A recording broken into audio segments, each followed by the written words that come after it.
Hello. Now it appears that even during the global pandemic called COVID-19, things are still moving along, albeit a little differently. You can never really take away the power of routine.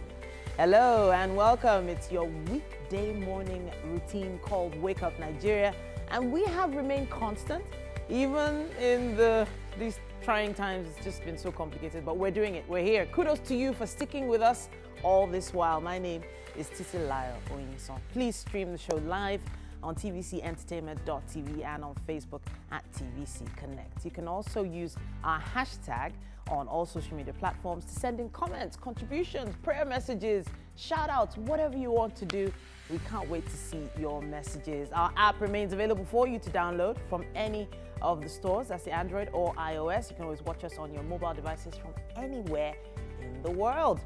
Well, what will you be watching? Let me tell you right now, we'll be kicking off things with some inspiration and motivation. We have Daily Vulnerables coming your way from Chude Gidawo. It says that a habit is, when you have a bad habit, for instance, it's a pathway in your brain.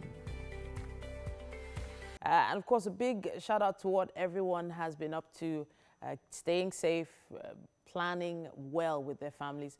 Big shout out to all the parents who are presently preparing for their children to do some online education.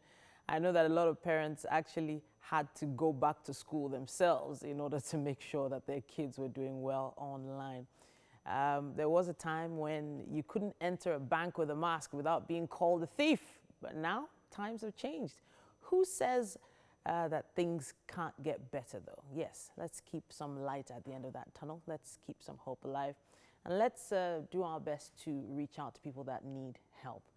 A big shout out to everyone who's been giving a lot of online classes, master classes, courses, talking to people, reaching out to people, giving gifts.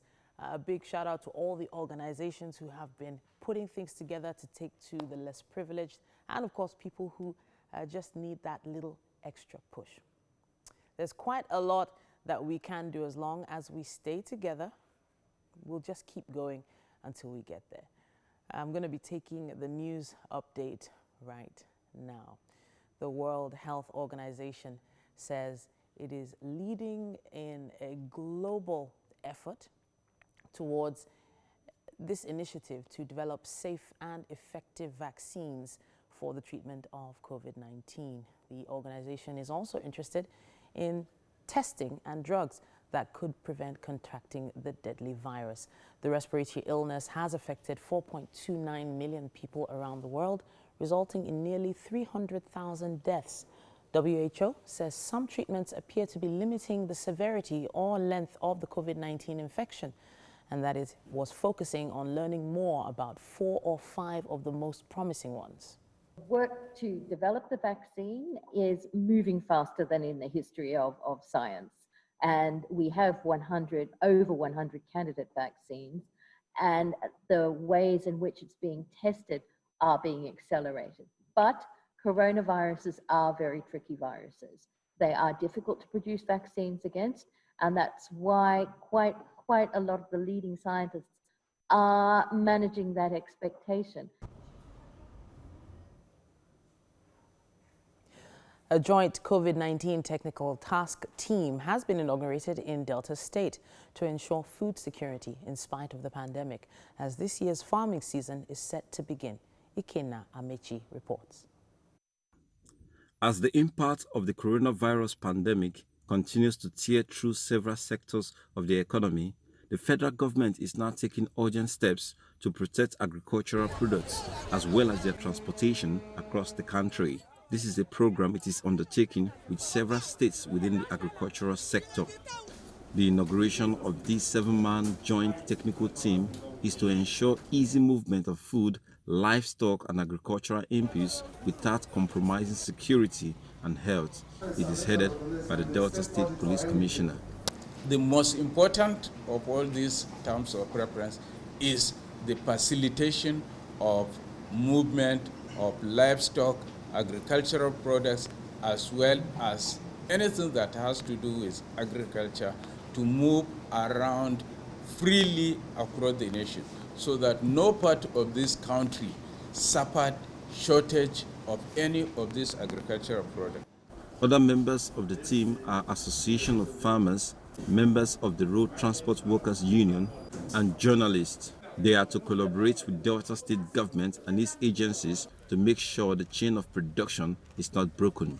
There are task forces formed by the state government. So these ones will come to work together to re-strengthen and collaborate with a view to ensure that the commuter aspect of transportation is stopped. We heard that there are about 13 entry points to Delta State, and our strategy is going to include making sure that those entry points have human beings that we can speak to, have human beings that we can collaborate with. I want to thank the federal government for including the NUJ in this committee.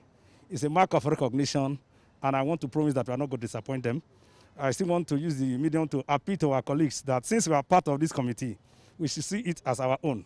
We are not going to disappoint the federal government. We make sure we put our best so that we come out victoriously. The effectiveness of the Joint Technical Task Team will be determined on how available are food items in markets like this one in Asaba, as the COVID-19 pandemic bites hard on agricultural production.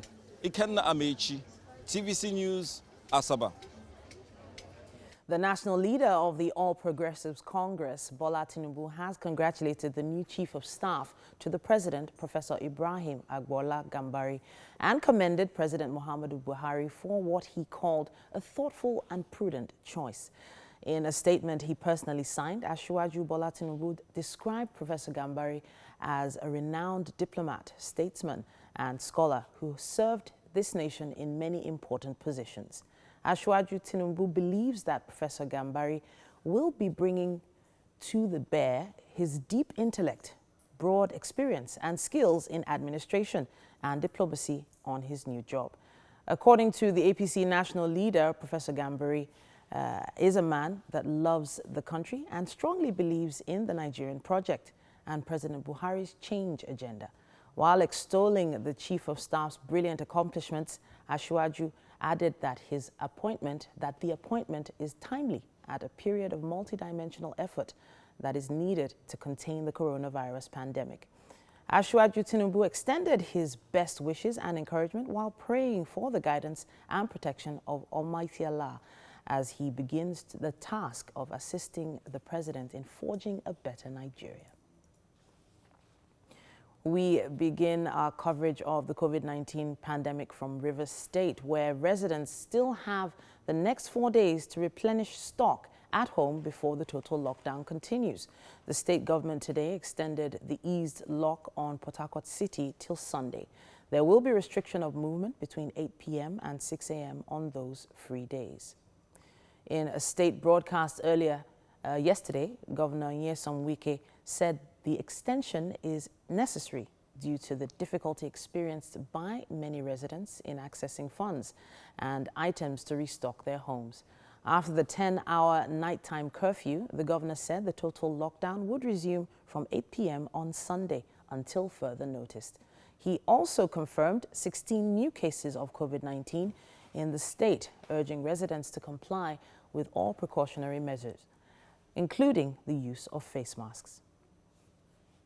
In consideration of the foregoing, the concerns of our people on the need for residents to replenish their supplies, especially the State Security Council had decided to impose a nighttime curfew and review the effective date of the complete lockdown on Obiabo and Port Harcourt City local government areas from the 14th of May 2020 to Sunday, 17th of May 2020 by 8:00 p.m.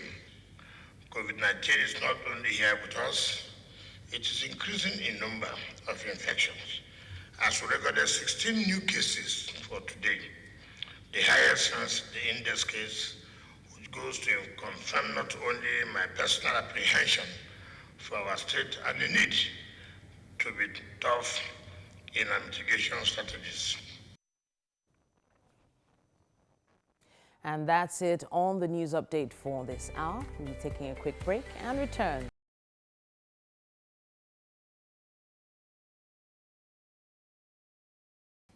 Yes, it's about time for us to take the headlines in the newspapers. And, well, there's quite a few of them here with me already. I'll be starting with The Guardian. And it says here, why Buhari appointed Gambari as Chief of Staff. Tinubu, Sanwo-Olu, others optimistic on governance. CUPP urges caution over appointment. How low testing capacity, others fuel test kits black market. How government, or rather why government has not approved anyone by NCDC. NAFDAC explains stand on cure claims for COVID-19. Story starts there on the cover and wraps up on page 6. At virtual meeting, FEC okays 47 billion naira to boost electricity supply.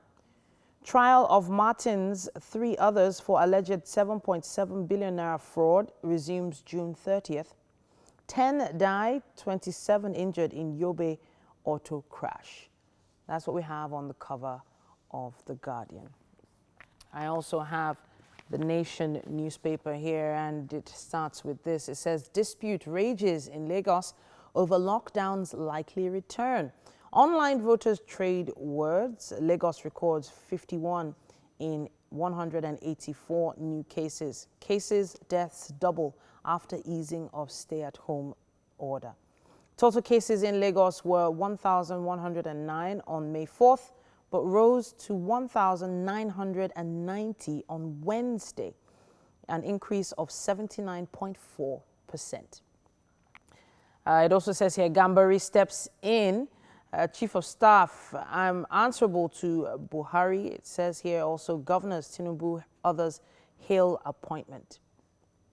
On the COVID-19 global cases, it says here 4,399,165 confirmed cases worldwide as at the time of this report. And worldwide, the death toll stands at 296,101 people that have succumbed to the coronavirus. Meanwhile, 1,644,702 people have recovered. And in Nigeria, COVID-19 cases stand at 4,971, and the death toll is 158. So far, 1,076 people have recovered. That's what we have on the cover of The Nation. I have also here the Nigerian Tribune newspaper. It says COVID-19, federal government may inject another 2 trillion naira into economy. FEC in virtual meeting okays MTEP's amendment. Revised budget now 10.5 trillion naira. Crude oil price pegged at $25 per barrel. And 47 billion naira approved to boost power supply. Ebonyi gets $81 million Islamic Development Bank loan. Moving to the top of the page here, it says APC Unity Forum Crisis Screening Committee explains how 1.2 million naira was shared. It also says INEC reopens offices for Edo-Ondo Guber elections. Just beside the photo story here, it says 93 northerners intercepted in Oyo-Ondo. 68 travelers hidden in truck arrested in Abuja. Lockdown, 300-level UNIJOS student killed by security operatives. Gunmen abduct army captain, 3 others in Ondo. And in the photo story here, it says Gambari, new chief of staff, unveiled at FEC. That's what we have on the cover of the Nigerian Tribune. Let's take a look at the Vanguard newspaper, shall we? It says here, COVID-19, FEC cuts budget 2020 to 10.523 trillion naira. OK's amendment of MTEF pegs crude oil price at $25 per barrel, fixes exchange rate at 360 naira to $1, approves a Greek loan of $1.2 billion. It says here also, experts, other stakeholders react as Lagos records 51 new cases, as confirmed cases rise to 4,971. At the top of the page here, it says COVID-19, UNICEF raises alarm over fate of Nigerian children, says 950 may die daily. That's a God forbid right there. APC, Northern Governors, ACF, Atiku, others react as Buhari's new COS, Gambari, takes over. Moving to just below the photo story there. The photo story is one of some of the IPOB men and the rifles paraded by police in Delta yesterday. And 3 IPOB camps discovered in Delta, according to police. I'll wrap with this. It says, gunmen abduct army captain. 3 others in Ondo demand 20 million naira ransom. Now let's see if we have enough time for the Punch newspaper here. Now it says here, PSN disagrees with NAFDAC, PTF on search for local COVID-19 cure. Federal government ignores antiviral drugs by NIPRD. Others says pharmacists. Nobody is seeking approval for COVID-19 drug, according to NAFDAC. And government must fund coronavirus research, counsels NMA. Meanwhile, NLNG awards train 17 engineering construction contracts. Dubai returnees protest, oppose general testing by Lagos. And APC, Tinubu governors hail Gambari as Buhari unveils new chief of staff. All right. And from that picture there, you can see heavy traffic at PWD end of Agege Motor Road in Oshodi. And yeah, traffic in Lagos is back. The roads had a break, but it seems it's back in full force. And that's all we have time for on the headlines in the dailies. We're going to be taking a quick break, but be back with more. Stay with us.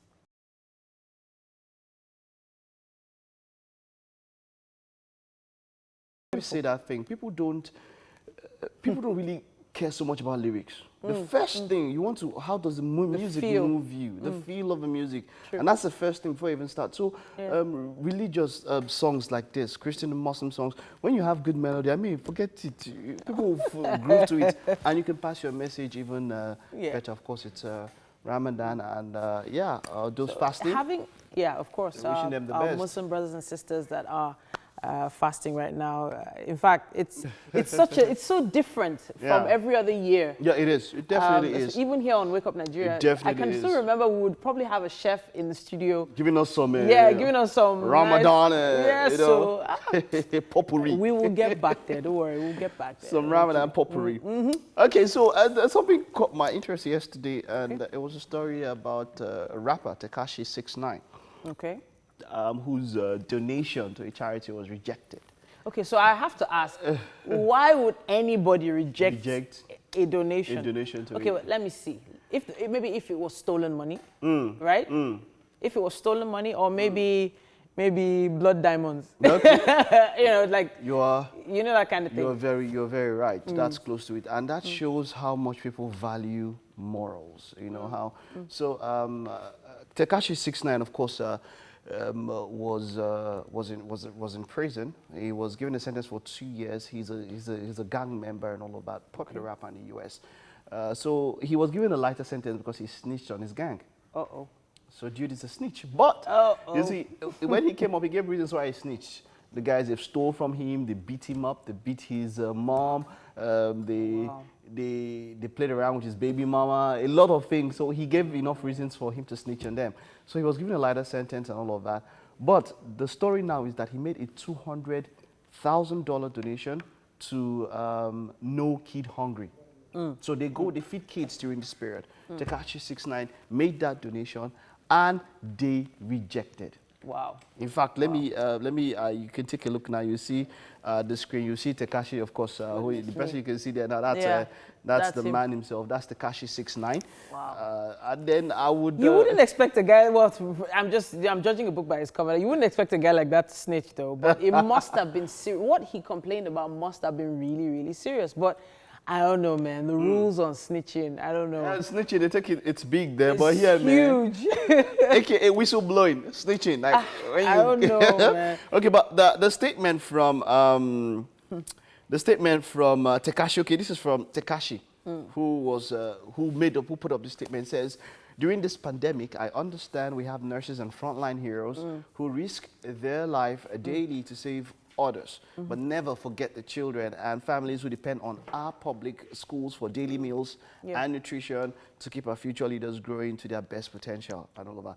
But the organization, after making that statement, the organization now said, now put up this statement, says, we are grateful for Mr. Hernandez's generous offer to donate to No Kid Hungry, but we have informed his representative that we have declined this donation. Wow. A representative for the campaign told Yahoo Entertainment on Tuesday. Okay, so what they said here is that funding from donors whose activities do not align with our missions and values. It could make reference to what he did to get into jail in the first place. For sure. If it was just a rapper, I probably would have taken it. But it just, what came to mind, what really came to mind for me was that they rejected money. Man, and that's a charity that has money. They rejected money. I'm just thinking, man. I mean, look at the guy. Look at the way he flaunts cash on social media. I mean, this is your average Tekashi 6ix9ine social media post. He's flaunting cash. It's Tekashi 6ix9ine. So what activities are they making reference to? We'll probably never know. No, okay, so he's a gang member. I get it. He was involved in some robberies. But this is gonna feed some kids, man. Tekashi, if you could send some of that money to Africa, please, can you redirect it?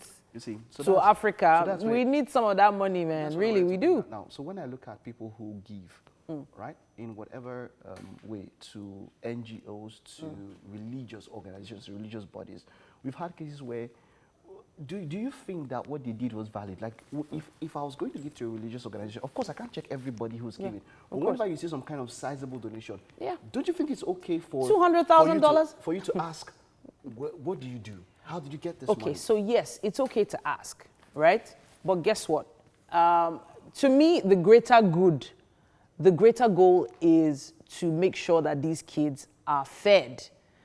I'm telling you, no, seriously. What do you think? Fine. You know what? Why we're talking about this? Why we're talking about this? If that money had been sent to Africa. You know what? Why we're talking about this? Please, let's go on social media. Tekashi 6ix9ine is the issue. He's trending. What do you think about a charity? An NGO for kids. Sending back the money? Sending back money. Or do you understand? What do you think about them not accepting the money, returning the money and saying that they don't want money because of the person's activities? Okay, so he's a rapper, he's a gang runner and all of that. So let's talk about it. What do you think? I will take your comments. But think about it. What if they redirected it? What if they said, oh, thank you, but we are sending this money to another organization? No, they could have. Okay, so for they me, could have done so many things with that money. I am impressed. I don't know, man. You know why I'm impressed? What is the goal of that organization? You know what? Really? Feed kids. You know why I'm impressed? Look, they have missions and they have values. And that speaks a lot in a world whereby moral standards don't really matter so much. I'm not going to judge you. If you're not hurting anybody, you're not killing anybody or anything, yes. But if it has to do with hurt to yourself or to any other person, then definitely you have to deal with a judge, not just me. Yeah, you know, initially, okay, so first of all, he's done his time. He's not done his time. So it was released. He's done his time. According to the judge, okay, so what he's been released now. He was given 2 years, and then he was released on some sort of parole. He's on house arrest now because he's asthmatic.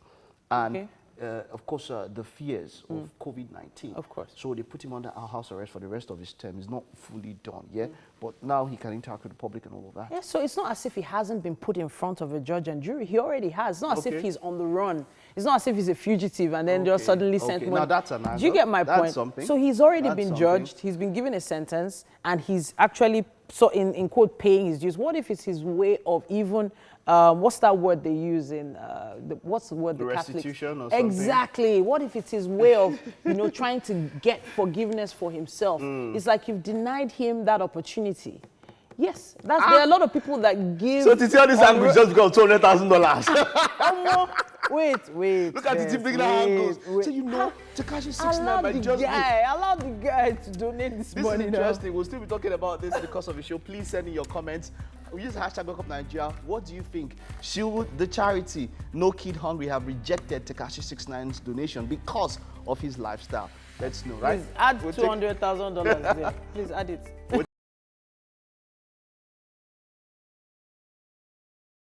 Hello, beautiful people of Nigeria. Excellent morning to you. Welcome to the second hour on Wake Up Nigeria. Now, of course, we have to take this time to let you know that, hey, come on, we are there, resilient, we're smart, we're fighters, We are. We're everything. We love also. I wanted to go, you know, the roots of a particular guy. overcomers. But hey, come on. We'll get through all of this. We'll get through all of this, right? Yeah, we have We to. will. We have to smile through it, push through it, and make sure that, of course, we get through the next week, next month, next year.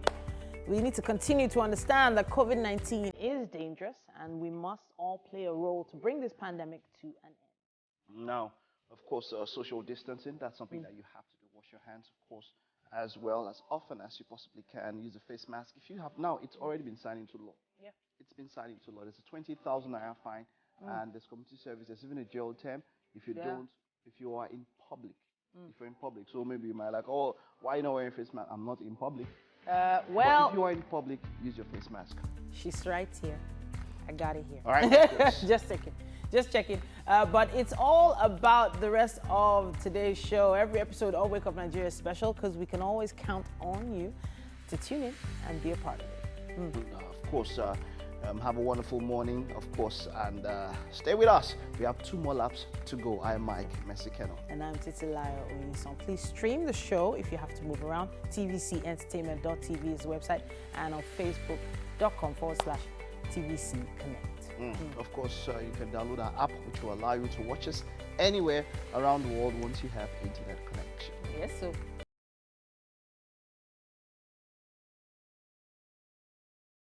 It was a local series, and they were trying some action things, man.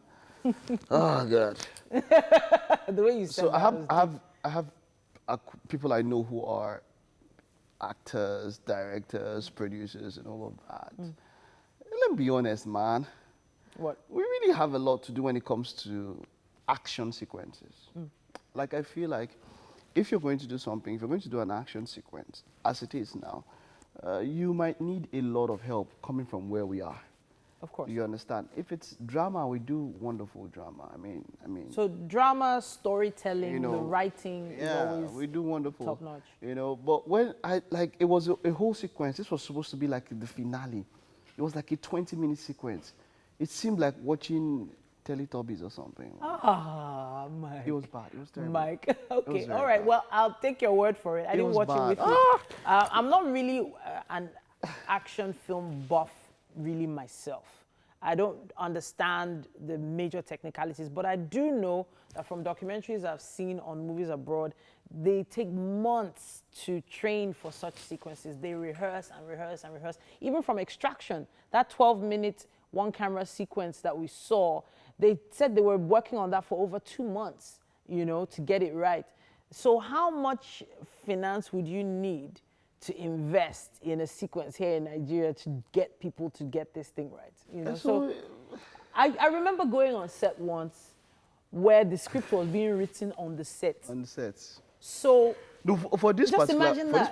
production, this was like this is from production house that they have the biggest budgets. Okay. They have the biggest budgets. They have enough time to plan. And then they were shooting on pew. Doesn't even pull back from the go pew. Wow. So pew. Wow, really? Like it was terrible. It was terrible. Oh, dear me. Well, I have a feeling once the right type of effort is being put into these sequences, we'll get it right. Speaking of effort, it's about time for us to take the news update. The number of coronavirus cases in Nigeria keeps rising. The Nigeria Center for Disease Control, NCDC, reported 184 new cases of the virus overnight, pushing the country's total number of cases to 4,971. Lagos is once again in the lead with 51 cases, followed by Jigawa with 23. Bauchi and Katsina have 16 cases each, Kano 14, Abuja and Rivers 10 each, Kwara 9, Delta and Kaduna 5 each, Sokoto and Oyo 4 each, Kebbi, Nasarawa and Osun have 3 cases each, Ondo 2, and Ebonyi, Edo, Enugu, Anambra, Plateau and Niger having 1 case each. So far, 1,070 patients have been discharged, while the country has recorded 164 deaths. The World Health Organization says it's leading a global initiative to develop safe and effective vaccines for the treatment of COVID-19. The organization is also interested in the test and drugs that could prevent contacting the deadly virus. The respiratory illness has infected 4.29 million people around the world, resulting in nearly 300,000 deaths. WHO says some treatments appear to be limiting the severity or length of the COVID-19 infection, and that it was focusing on learning more about 4 or 5 of the most promising ones. Kwara State Governor Abdulrahman Abdulrazak has directed the sack of a government driver that unilaterally attended to an unkempt person who was evacuated with a COVID-19 ambulance in Ilorin. The governor also directed the issuance of queries to top officials of the State Ministry of Health for failing to act with necessary caution and expertise in the handling of the incident that was recorded in a video footage that has since gone viral. He directed that the driver be fired immediately after investigation revealed he failed to heed clear directive not to take any action until a rapid response team arrived at the scene. But he evacuated the gentleman with the help of members of the public without waiting for the arrival of RRT. The governor noted that involving just anybody in the evacuation of a suspected case was seen in the footage, was a clear and dangerous violation of COVID-19 safety protocols. River State residents still have the next 4 days to replenish stock at home before the total lockdown continues. The state government today extended the eased lockdown on Port Harcourt City till Sunday. There will be restriction of movement between 8 p.m. and 6 a.m. on those free days. In a state broadcast earlier yesterday, Governor Nyesom Wike said the extension is necessary due to the difficulty experienced by many residents in accessing funds and items to restock their homes. After the 10-hour nighttime curfew, the governor said the total lockdown would resume from 8 p.m. on Sunday until further notice. He also confirmed 16 new cases of COVID-19 in the state, urging residents to comply with all precautionary measures, including the use of face masks. The newly appointed Chief of Staff to President Muhammadu Buhari says Nigerians should expect his loyalty to the president. Professor Ibrahim Gambari told State House correspondents moments after his first Federal Executive Council meeting that his guiding principle will be to serve the president to the best of his ability, as his job is to report to the president and not the nation. The Kano State Fire Service has confirmed the deaths of 2 young men who got drowned in a pond in Zainawa village of Gezawa local government area of the state. The deceased, whom were identified as Umar Garba and Rabiu Yau, fell into the stagnant water, which led to their deaths. Kano State Fire Service Public Relations Officer Saidu Mohammed confirmed the incidents to TVC News. According to the spokesman, the corpses have been handed over to the village head of Dakata town. And that's all we have time for on News Update for this hour.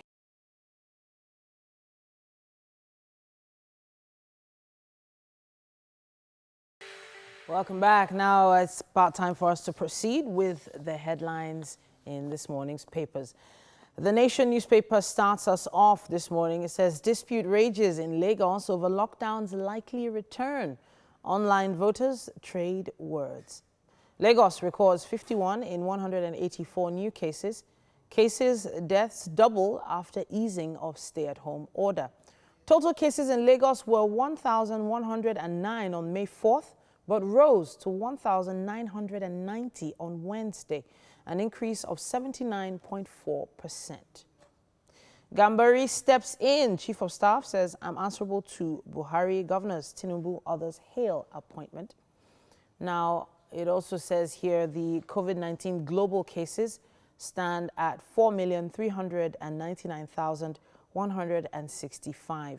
The death toll internationally stands at 296,101 people. So far, recovered, we have 1,644,702.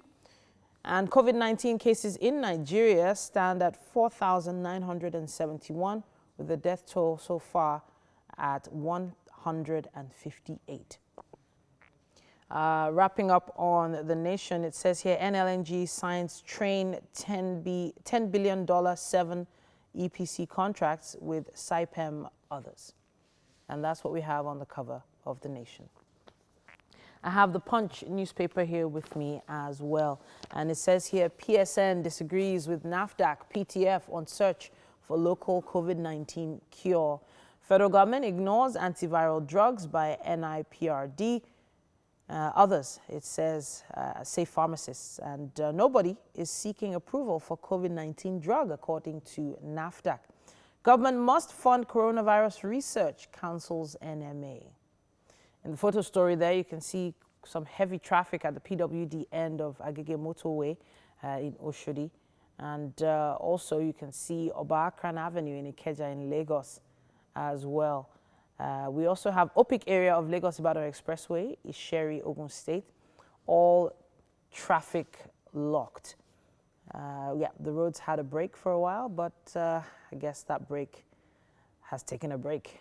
We have also here Dubai returnees protest oppose general testing by Lagos.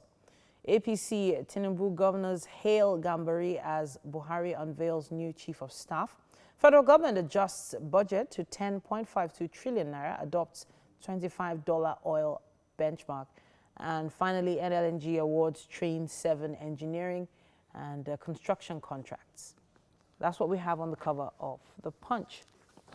Moving swiftly now to The Guardian newspaper, and it says why Buhari appointed Gambari as chief of staff.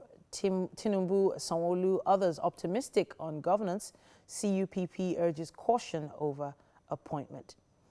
Now, the story starts there on the cover and wraps up on page 6. How low testing capacity, others fuel test kits black market.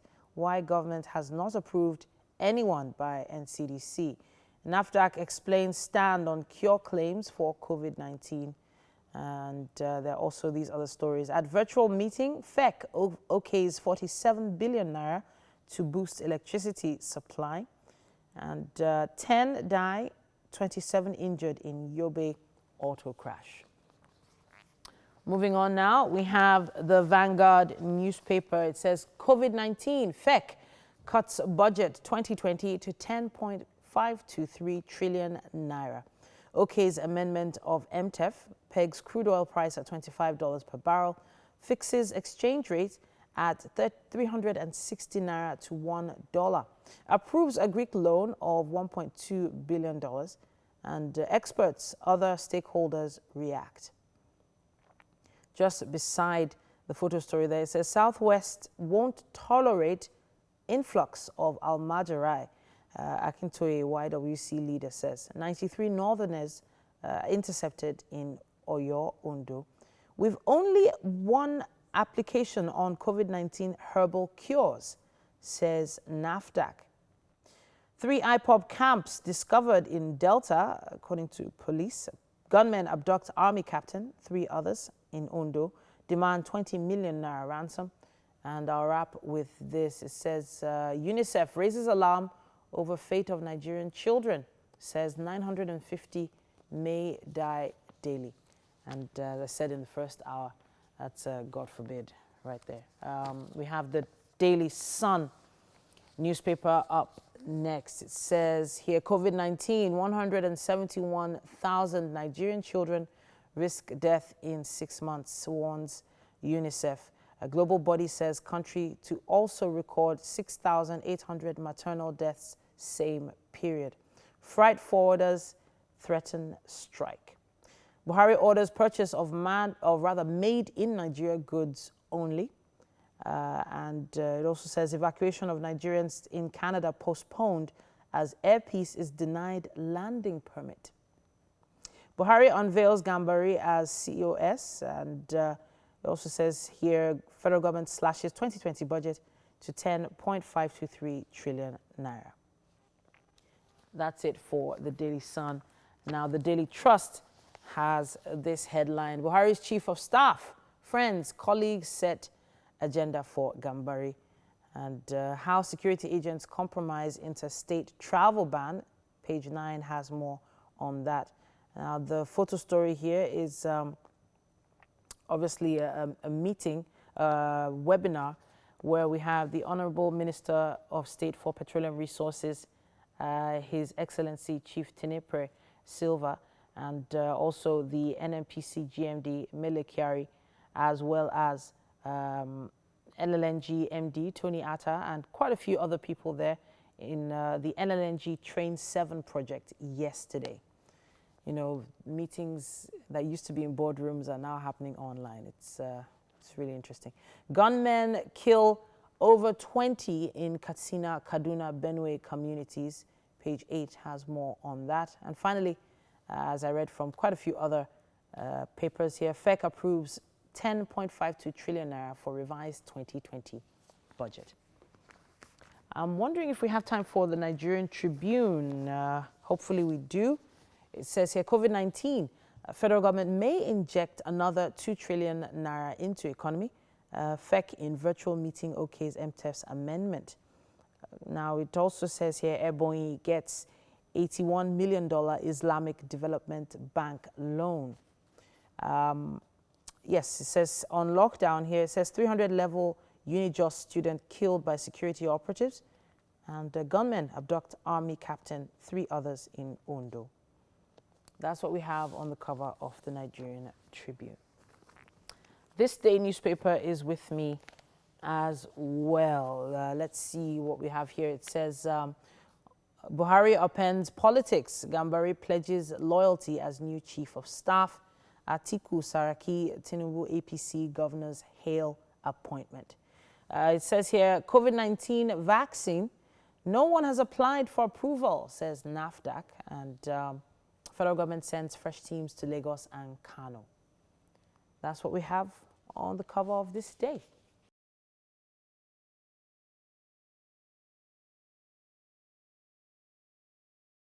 He looked like he was out of breath there.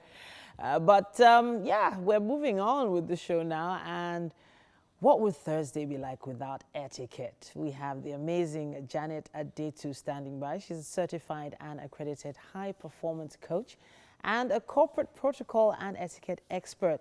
Now, she is joining us to share some etiquette tips on safe supermarket runs during this pandemic. Welcome back to the show. Thank you, Titi. How are you? Fine, thank you. It's great to see you. You're looking well. Thank you. Thank you very much. We're coping. We're surviving. And it's important that you keep that positive mind. Yes, very, very important. Very key. Absolutely. Now, there are a lot of people who visit supermarkets, markets, open markets, at least once a week. In some cases, more than once a week. And it's been the only other place to go to, apart from staying home, apart from those that are going to work, of course. So now, what is the etiquette on safe supermarket runs? Absolutely, absolutely. Well, since the lockdown and even the ease of the lockdown, let me say, well, I've been to the supermarket just twice, but I'm always prepared. So I think the moment you decide you need to go and get an essential commodity from the supermarket, you have to kit up. And the way I do it, I make sure I have my disposable rubber gloves. Okay. I have my mask, without a doubt, of course. Okay. I actually have my sanitizer. Now, this is a spray sanitizer, much easier to use when you're wearing the rubber gloves. And I actually go with my cards, which is really important. Now, for me, it's important once you wear your gloves, and right from the moment you get into your vehicle to go, or you decide that it's just down the road and you go, you wear your gloves, you wear your mask. You sanitize your gloves, okay? Now, of course, a lot of supermarkets now have sanitizers at the entrance, or somebody who's holding a sanitizer container. Use it as you go in. Now, if it's a supermarket and you want to get a trolley, you can imagine without the gloves, you're exposing yourself. So you have to wear the gloves when you go and take a trolley or you go and take one of the baskets. So you must have your sanitizer around with you all the time. Now, the best thing to do if you want to go to the supermarket is please go with a shopping list. Know exactly what you want to go and buy. This is not the time for you to go and do window aisle shopping, so to say. Okay, you need to know what you want. And most times, if it's a supermarket that you are familiar with, you almost know where the aisles are. You know where to go to get those things. So without wasting time, give yourself time. You can't spend 2 hours in a supermarket today. You want to go there within the hour or less. You go to the aisle, you pick your item. Now, what is really important about picking items today is making sure that you don't just pick an item, look at it, and put it back. Once you know what you want to buy, pick your own and drop it, okay, into your basket, into your trolley. Okay, it's very, very important. And be considerate. There may be something that you've been looking for, okay, and you finally see it. If you need to buy it, if you can buy 6, fine. Don't buy 20. Be considerate of the other shopper. And this is the aftermath of panic buying, when people saw tissue paper and toilet roll on the shelves and they cleared out the whole shelves regardless of other people. It's really important to remember that other people want it as well. And if it's the supermarket that's going to be stocking up on a regular basis, buy the one you can afford now and then go back another time and get some more. So it's really about being considerate. Now, most supermarkets also have perishable items, fresh fruit and veg, which is why sometimes you go to the supermarket because you want to get a fresh stock of fruits and vegetables. Okay, very important for your immune system. Now, you should always wear your gloves, again, when you're picking your items like onions, potatoes, carrots, and things like that. Put them in the bag that where they need to weigh it, okay? Seal it and put it in your bag, in your trolley again, or your basket, so to say. But please be mindful of those perishable items. Don't touch too many. Take the few that you want, let them wait for you, and you're good to go. Perishable items are very, very important that you need to, watch over. Sometimes you want to pick something from the deep freezer as well. Of course, even without the gloves, it's cold. But pick what you want from the deep freezer and put it in your basket. You remember, it's cold, it's ice. You don't really want to be touching any of those things with your bare hands at all. And when it comes to paying, if you have cash and you don't have your card with you, try as much as possible to have the kind of cash that is as close to the amount as you possibly can, to sort of like avoid taking raw cash, as change. But the safest thing to do is really to carry your ATM card. But then again, even when you're carrying your ATM card, you must be wearing your disposable gloves, because you're going to punch the POS machine. And of course, everyone is punching the POS machine, and that's why it's a lot safer. You could use your sanitizer at that point in time, again, on top of your gloves. Punch whatever you need to punch, receive the receipt, receive your card, also wearing your gloves. Now, what is really key about supermarket shopping, again, and any shopping for that matter, is when you get home. When you get home, the first thing you need to do, because I have a larger container in my car, in all the vehicles, everywhere, I have them all over the house. You need to sanitize your shoes before you go back into the house. That's number one. Once you sanitize your shoes, please put the bags down outside your door and sanitize the bags. Yeah. That means spray the bags. That's why the spray sanitizer is one item you can't do without. And get the bigger one that is, for your domestic house, the one that you can spray on surfaces. So spray your shoes, spray the bags. You're still wearing the gloves, mind you, and then you take your bags indoors. Now, once you take them indoors, you can now remove your gloves, you can now remove your mask. But the biggest thing you must remove is your clothes. You need to take those clothes off that you have used to go to a public place. Of course, take a clean shower, wear clean clothes, and then you're good to go around about your house. The sanitizing thing is something, personal care is something that you're going to really take intentional efforts to make sure that you're not doing things the way you were doing them before. This is now the new normal. Because you're going about the place. Thank you so much. I have to say, a lot of the tips you've given now, I've taken some precautions myself. The last one you mentioned now, the sanitizing of the bags. So when I started doing this, people looked at me like I was losing my mind. I'm just, putting it lightly. But then also, what about the items inside the bags? Now, so some of them are in cartons, in boxes, in bottles that could have been touched on the shelves before you pick them up. So what should we do about that? Absolutely.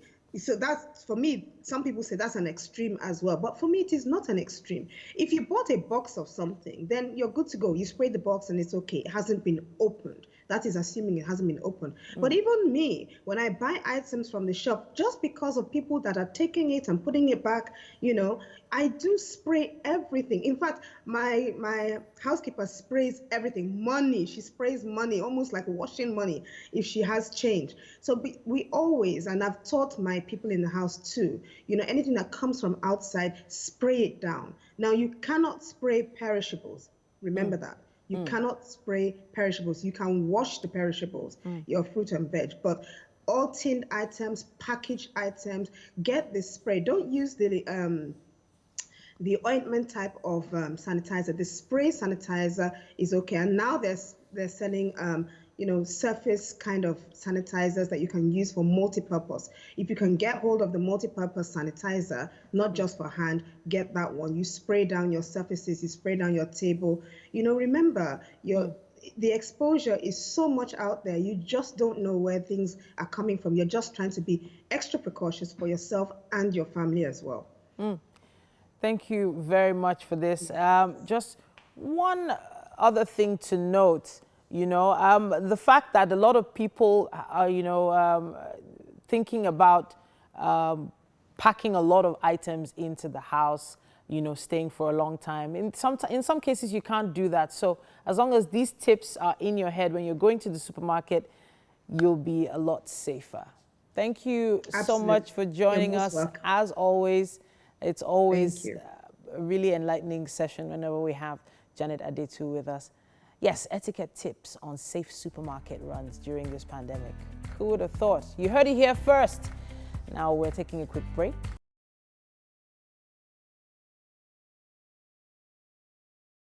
To every beginning, there's an end, right? Well, this is the last lap of the show for today. Now, of course, we definitely thank you for looking forward to this show every morning. Of course, you should know that we also look forward to getting us into your homes. Thank you for that privilege. It's a number of things so far that we've done, and there's still quite a lot to come. You need to stick with us. You can never go wrong as long as you're here with Wake Up Nigeria. Of course, my name is Mike Messikeno. And I'm Titi Lara Omiso. You can stream this show live if you like, tvcentertainment.tv and on Facebook at TVC Connect. Now send your comments. We've had quite a lot on Facebook and Instagram, and also on Twitter. Of course, quite a bit of rockers there. So use the hashtag Wake Up Nigeria on TVC. We'll take them later on the show. We started talking about something earlier. $200,000 from someone that is not exactly, in your lane. Let's just put it that way. Go check out the tweets we've already posted and put your comments there. We'll probably read them out later on. Meanwhile, you can watch us from anywhere you are as long as you have our app on your handheld device. Use the hashtag Wake Up Nigeria on TVC when you want to make your comments.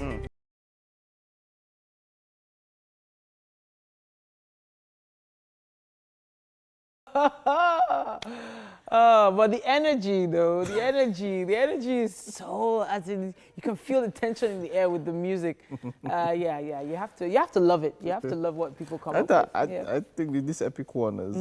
Yeah, it's really good. So, from what I read, they were on set like for crazy numbers of days. They had to put people all together in a particular area just on the outskirts of Lagos for a long time.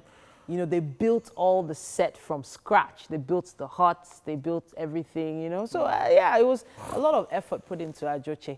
And a lot of interesting actors appeared in it as well. So normally for those kind of besting, there's much more, is a much more daunting task than having to shoot in a studio. Yeah. I mean, having to go into the bush and a camp, as it were. But setting up a camp and having them come from camp and all of that, that's a much more daunting task. And if it's only that one, for that alone, it's not easy to take on. I mean, there's risk of nature, animals, and all of that. Yeah, of course. I mean, you'll be shooting now. Just being under the elements alone is crazy. So let me make you laugh. Hopefully you will laugh at this. Imagine I was called to be on that kind of set years ago. I was probably like 19 or 20 then, and I was just supposed to be one of the extras. Okay. And so as soon as I got there, I had been called to be an extra, but when I got there, the producer saw, no be you be that, you know, that kind of recognizing me and said, okay, you know what, be a stand-in for a particular actor that hadn't made it to set. Apparently she had been doing a lot of shakara and they were like, just stand there, just in case. So guess what happened? So apparently the girl didn't come back because fire ants had been eating her legs every day that she was on that set.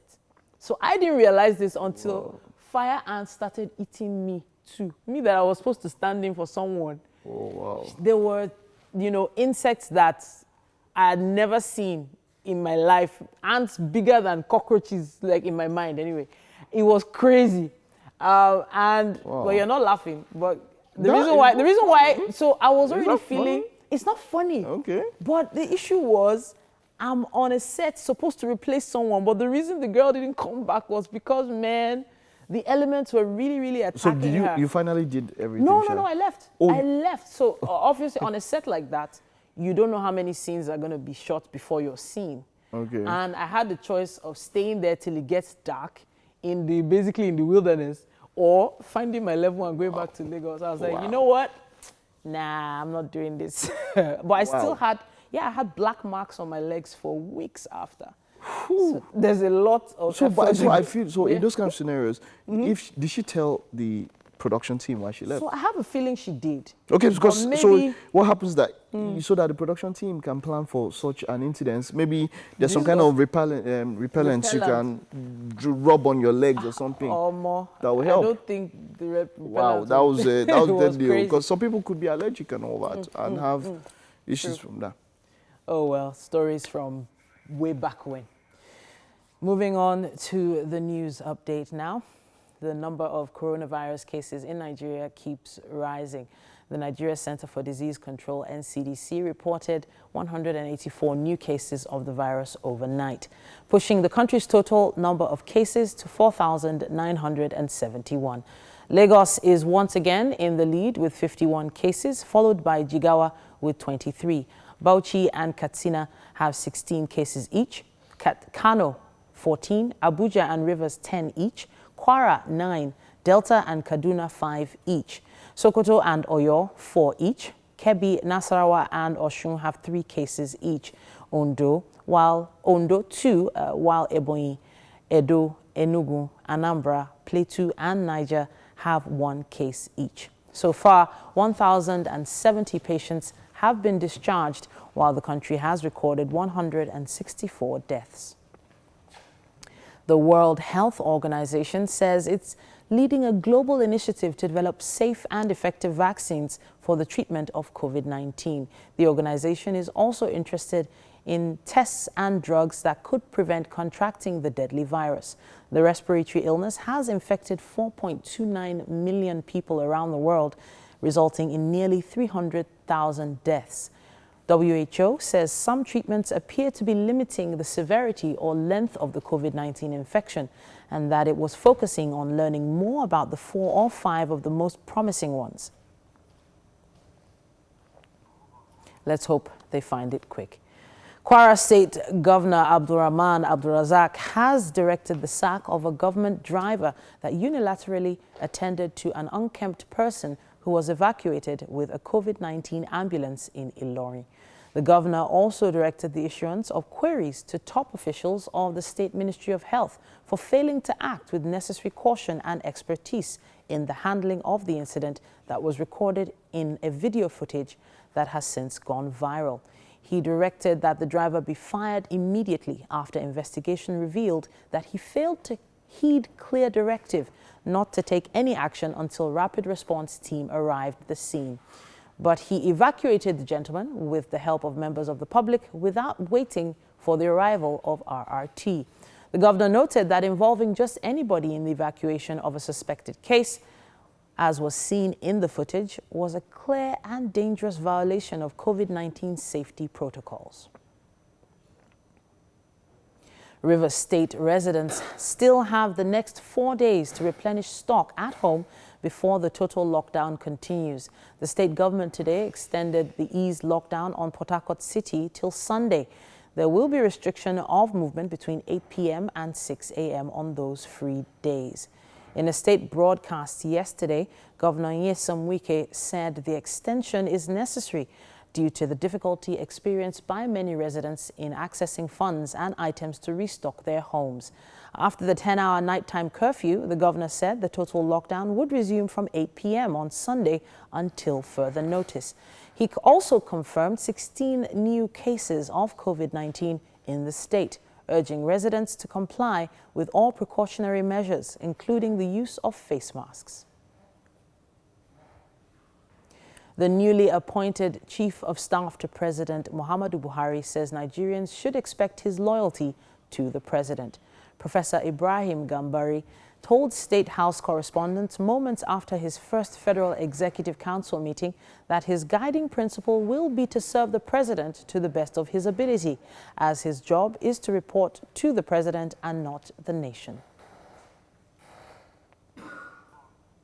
The Kano State Fire Service has confirmed the death of 2 young men who got drowned in a pond in Zainawa village of Gezawa local government area of the state. The deceased, whom were identified as Umar Garba and Rabiu Yao, all fell into the stagnant water, which led to their deaths. Kano State Fire Service Public Relations Officer Saidu Mohammed confirmed the incidents to TVC News. According to the spokesman, the corpses have been handed over to the village head of Dakata town. And that's it on the news for today.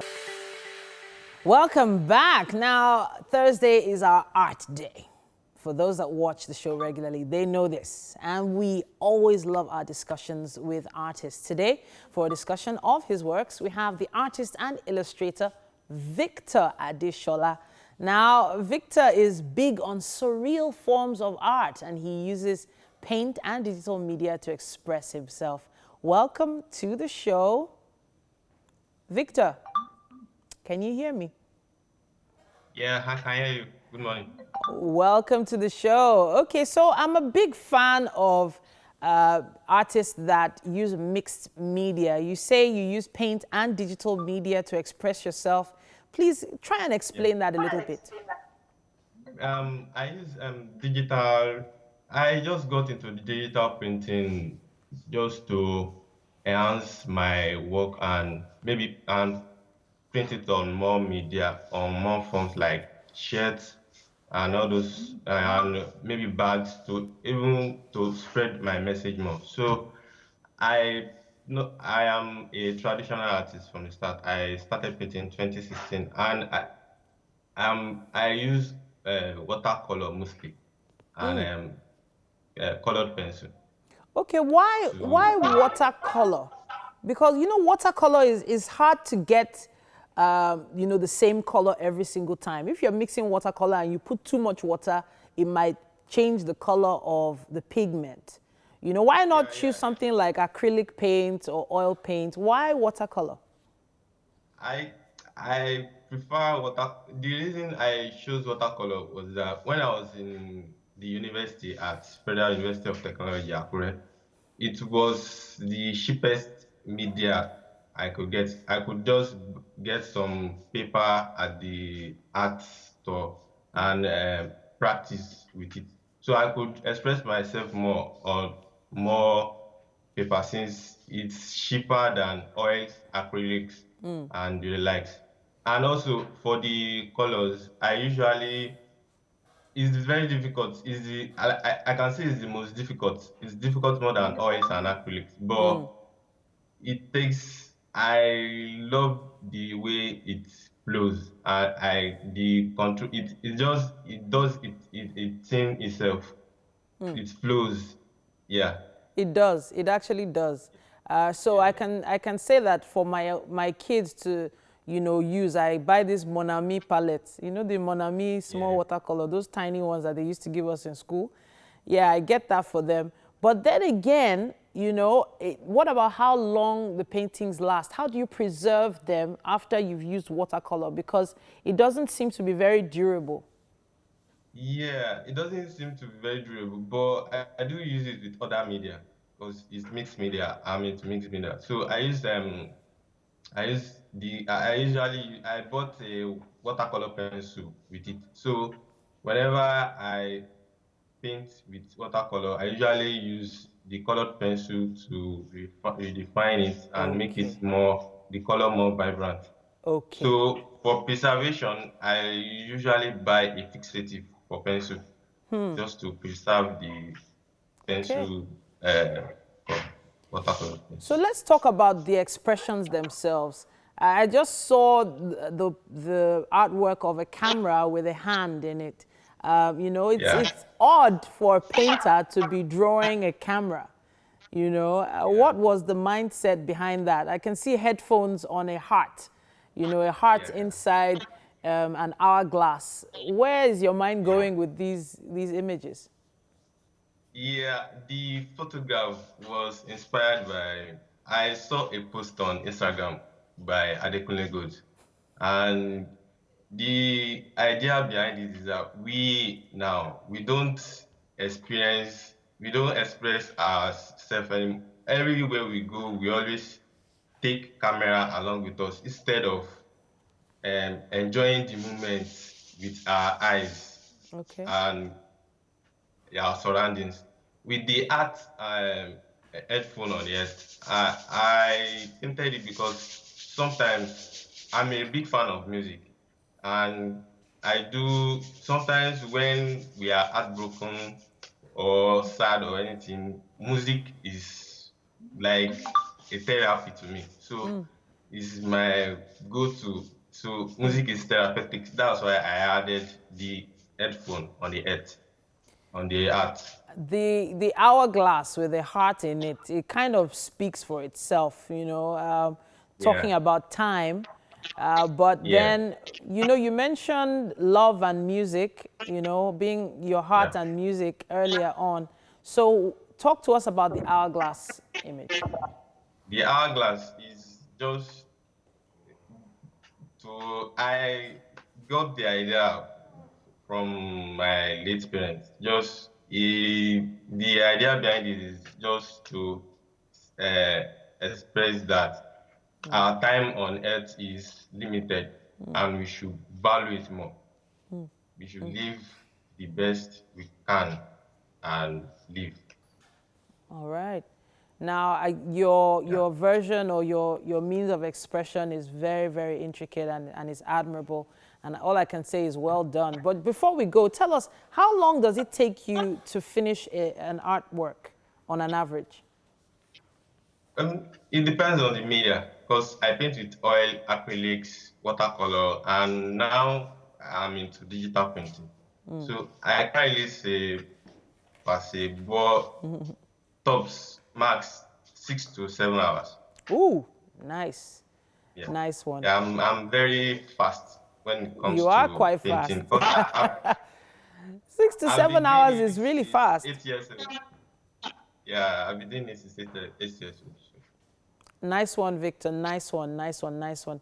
So both, you know, watercolors, digital media, you're really expressing yourself, and I would love to encourage you to keep doing that. Please, as soon as you have more pieces, make sure you come back to show us some more. Yeah, I will come back. Definitely come back. All right. Thank you, Victor. You're welcome. Thank you. Yeah, so one of the things that we've been doing at home is, you know, painting. I did some painting myself. It's not as easy as it looks to get those artworks out there. It's not as easy as tweeting is. A lot of people have been sending us posts online, and I know Mike is standing by to tell us what they said. Yeah, thank you for sending in those comments. A lot of them, and this has actually been causing quite the stir. Okay, so let's see. Let's go straight up. At Prince_Kabaide says, Nigerians will see this as being senseless because we have no values. We have a growing population of fraudulent pips. It's a way of life, not caring about the source of donations. Thank you. Deborah says, I think the foundation shouldn't have done that. It's for the foundation and not for either of them. He wanted to help, but he got turned down because of his behavior. Those who are of good characters didn't donate. They should have a rethink. It's for the kids. Good morning, guys. Who told you those for good characters didn't donate? Okay, so for those of you just joining, right, we put up a question there about Tekashi 69.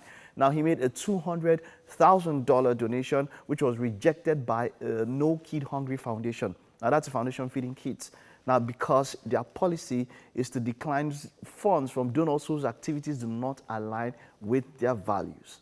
Now, that's interesting. I mean, considering that this was quite a sum of money. All right, so let's keep on going on. At Sonny_God Rules says, to me, it's okay. They reject the money.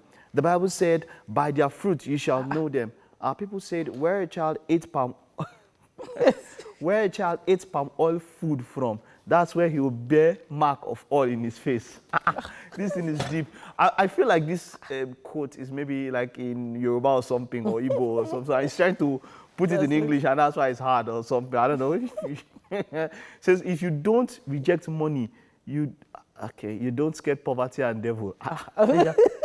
I'm taking this to the next level. Okay, but then thank you very much for that comment. At Two Plies, Zakari says, it simply means they are not the hungry and desperate NGOs. Okay, now this is actually quite a point. Their reputation, values, philosophy are held with high esteem despite the offer.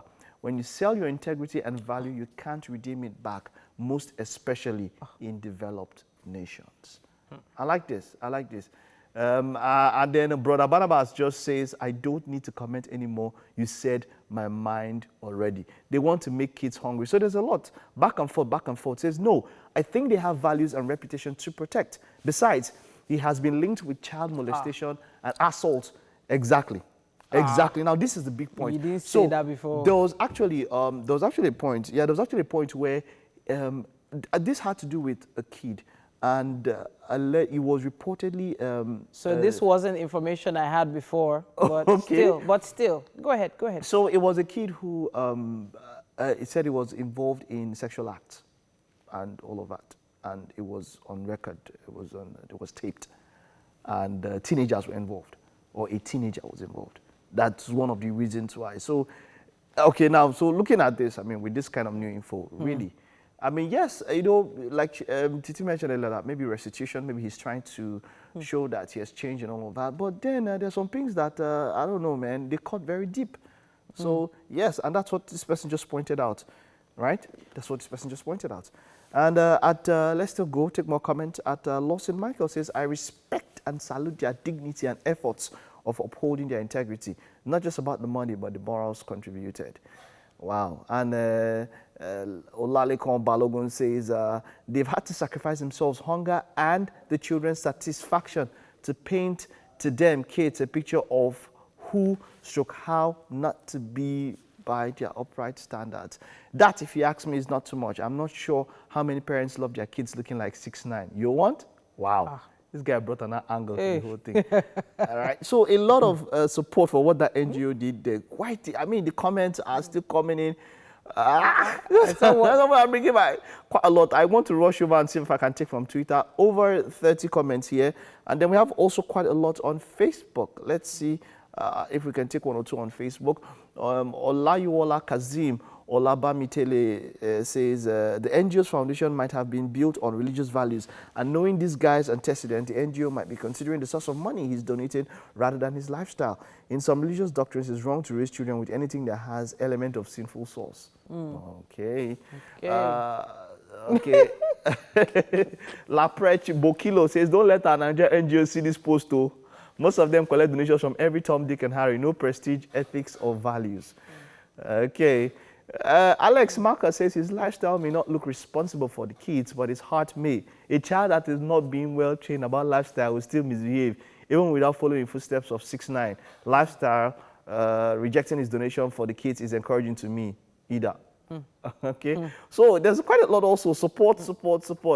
Okay, yeah. Diamond Chima says they shouldn't have rejected it. It's none of their business with his lifestyle. We are not God to judge. Okay, so yeah, thank you. Man, these are quite a lot of comments. They're just going and they're still coming in. This is still $200,000 that could have helped some children eat. I'm just saying. If it was any other charity, I don't think I would, be a little, on the fence about it. But to feed kids, you know what it's like when your child says, "Mommy, I'm hungry. Daddy, I'm hungry." Do you know that is like the most heart-wrenching thing ever? A hungry child, So I'm just saying, I wouldn't have sent it back. So if it was here, it would be something like 80 million plus upwards and all of that. That's 80 million naira, Abi? So, 80 million naira. Plus, okay. So thank sent you. It back. Thank you for those comments. Thank you for participating on this that we had. We'll take this time out now, and of course, so we'll have a final guest when we get back. He is the executive producer of Africa Magic's Ajoche and Unbroken. And now he is here via Skype to talk to us. Hello, James. How you doing? Doing well. Thank you. Thank you so much for this opportunity. Yep, it's great to see you. I hope we didn't wake you up, I don't know, on a normal, during this lockdown period. Talk to us about what's your daily routine like during this, during these times? How do you spend time these days? I mean, usually, I'm still working. To be honest, I'm actually on site. So, but we're all observing social distancing. I'm somewhere in one of our own apartments that we've rented in this place. So I've been here for like a couple of days. But usually I wake up in the morning. I think a couple of weeks ago, I used to have these online classes that I used to do. And then I had work because, I know that the lockdown happened, but we still had preparation to do for some project that we're working on.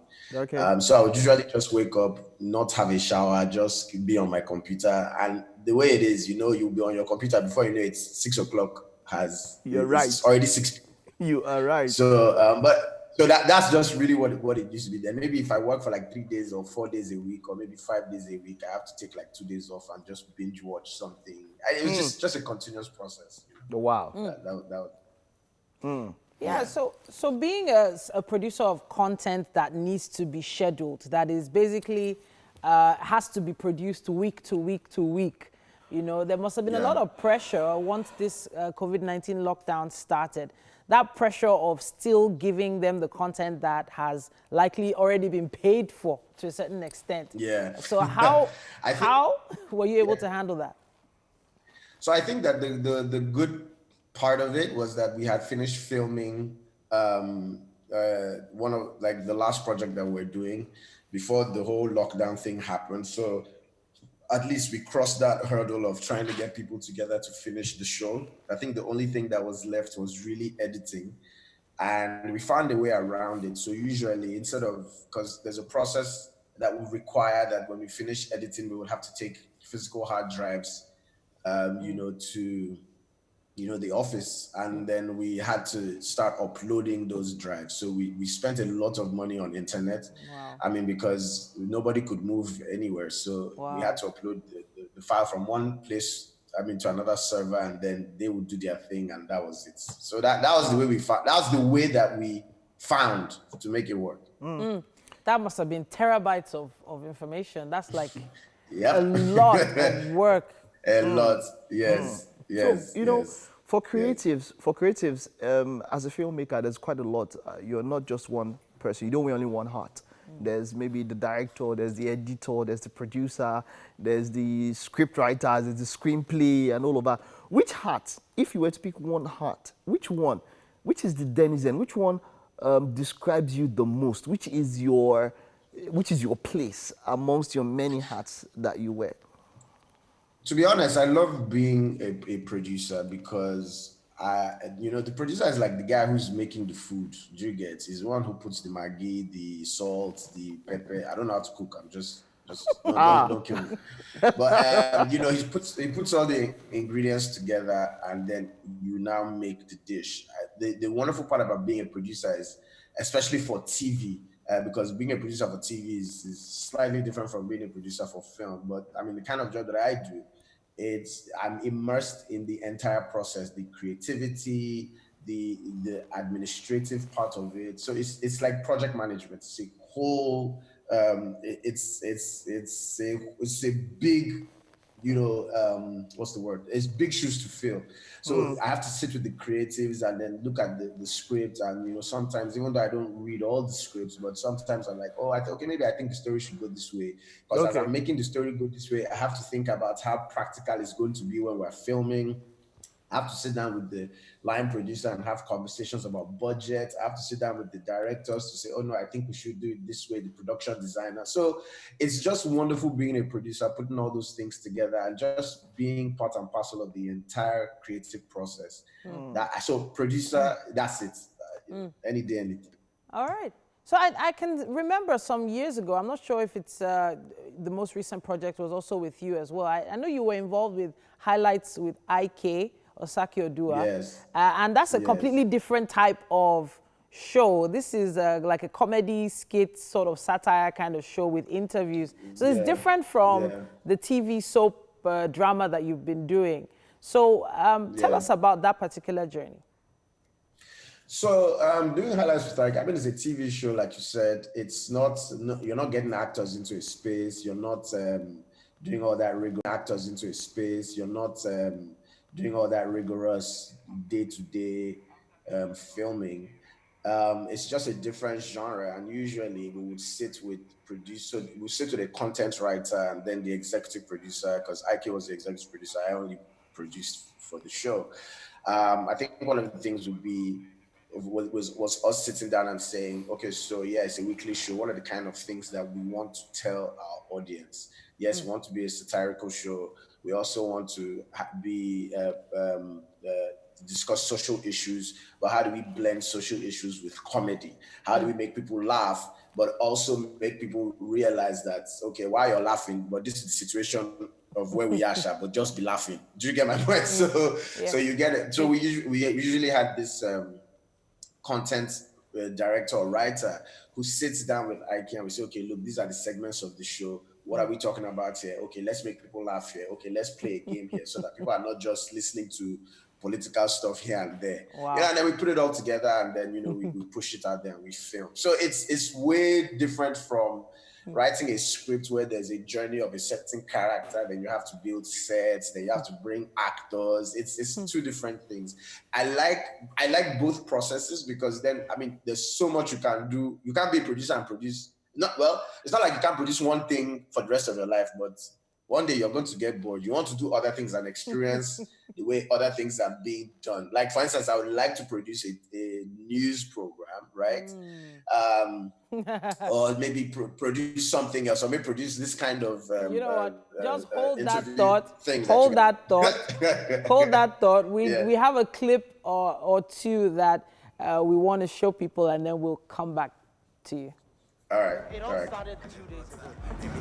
I had a dream.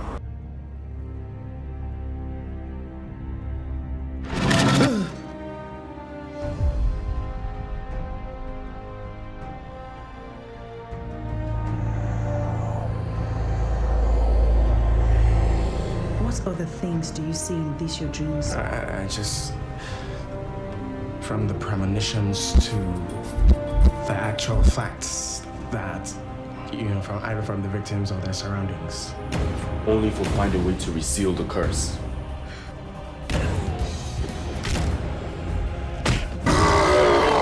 Look, I know it sounds crazy.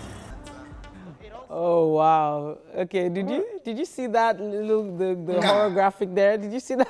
Yeah, James. So I can't believe you guys did that. That's like my oldest. Yeah. So you see, there's something I'll talk about there, James. So I want to really how much more as an industry. I find that for Nollywood things, or rather with this one for Nollywood and all of that, there's a lot that I'm actually not satisfied with. I want more because I'm looking at it as a standard, as a global standard. I think that there's still a lot more that we could do, that we can, that we are not doing. What do you think about how far Nollywood can go? Let's just wrap up with this one. The truth is, this is a long conversation, and it starts with, I'm telling you, it starts with fun, because if you ask the average Nollywood director or producer, what's the biggest problem?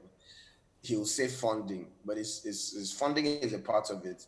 And there's also, the ability to create as you like. I'll give you an example. James Cameron, when he did Avatar, it took him 10 years to create that entire world. But you see, he had the resources and the technology to allow him, after 10 years, to build, that world. The truth is, with us, I mean, we have those ideas, but the truth is, not a lot of people are willing to invest in Nollywood, except it's with the big companies. That's why we're able to do things like a Judge Share and then some of these big stuff like Brethren and Soul. But on a smaller scale, a lot of producers don't have the funds, and the reason is because our ecosystem is still a bit shaky. And by ecosystem I mean like the end-to-end value chain, from producing the film to distributing the film to making money and coming back. So you find out that a lot of people are throwing money at films, but the ecosystem isn't strong enough to get your return on investment. So a lot of people are very careful in investing, but the truth is there are a lot of people that are just strong-headed and throwing it out there. Guys like Ink Bloods, okay, you know what, James? All these guys are. James, you know what happens? Now, we have something coming up. We have a special, probably on Fridays. We'll get you on this. We'll have a longer time to talk about all of this. But like you said, this is a very long discussion. Yeah. We are short of time. Yeah, we have to go now. But thank you very much for, of course, being with us on the show today. And more grease to your elbows. Thank you so much, James. Thank you. Yeah, it would be great to have him back on one of our movie segments, maybe on a Friday. It would be really great. Yep. Thank you to everyone who's part of the show. Thank you so much for your comments on social media. Quite a lot of them. They are still pouring in. We'll be responding, actually. We'll be checking them out. You will. All right. But for now, have a great day, y'all.